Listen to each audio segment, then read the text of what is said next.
සුබ දවසක් ඔයාලා හැමෝටම. අද මම ඔයාලට කියලා දෙන්න හදන්නේ කොහොමද ඉමෝ ඇප් එකේ නොටිෆිකේෂන් ඕෆ් කරගන්නේ කියලා. ඔයාලා දන්නවා data on කරනපු ගමන්ම ඔයාගේ ෆෝන් එකේ ඉමෝ ඇප් එකේ නොටිෆිකේෂන් ටික එනවා. ඉතින් ඒක ඔයාලට කරදරයක් වගේ නම් මම මේ කියලා දෙන විදිහට නොටිෆිකේෂන් ඕෆ් කරගන්න. ඔයා යන්න ඔයාගේ ෆෝන් එකේ settings app එකට. ඊට පස්සේ පල්ලෙහාට ඇවිල්ලා ඔයා යන්න ඔයා තෝරගන්න apps කියන එක app කියන එක තෝරගන්න මෙන්න මේක ටච් කරගන්න ඊට පස්සේ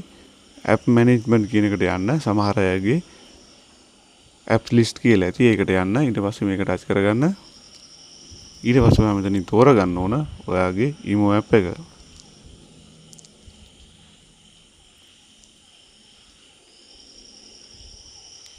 මේ විදිහට imo app එක තෝරගත්තාට පස්සේ ඒක ටච් කරන්න ඊට පස්සේ ඔයාලට උඩින් බලා ගන්න පුළුවන් manage notification කියලා මෙන්න මෙතනින් තියෙනවා මෙන්න මේක ටච් කරන්න ඊට පස්සේ මෙන්න මේ උඩින්ම තියෙන allow notification කියන එක මෙන්න මේ tick එක මෙතනින් off කරගන්න හරි මෙන්න මේ විදිහට තමයි imo app එකේ notification off කරගන්න මෙන්න මේ notification වලින් තියෙන කරදරේ අඩු කරගන්නේ මෙන්න මේ විදිහට notification off කරලා